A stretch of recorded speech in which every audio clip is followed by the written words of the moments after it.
ஒரு நல்ல ஆன்மீகவாதி எப்படி அடையாளம் பார்க்கறது? ஒரு நல்ல ஆன்மீகவாதியோட கடமை என்ன? ஒரு நல்ல ஆன்மீகவாதி எப்படி இருப்பார்? அவருக்கான தகுதி கடமைங்கிறது என்ன? இப்போ நான் நல்ல ஆன்மீகவாதியா, இல்லை ஒவ்வொருத்தரும் நமக்குள்ளார இருக்கிற ஆன்மீகம் சரியான பாதையில் தான் போகுதா அப்படிங்கிறது எப்படி தெரிஞ்சுக்கிறது? அதை பற்றி தான் நம்ம இன்னைக்கு பேச போகிறோம்.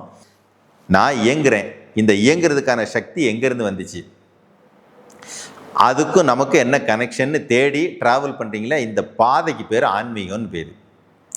ஒரு உண்மையான ஆன்மீகவாதி அப்படின்னா யாருன்னு கேட்டிங்கன்னா, இந்த ரகசியத்தை எல்லாம் தேடி போய் ஓரளவுக்கு உணர்ந்து வச்சுருப்பாங்க இல்லையா, இவங்க தான் உண்மையான ஆன்மீகவாதி.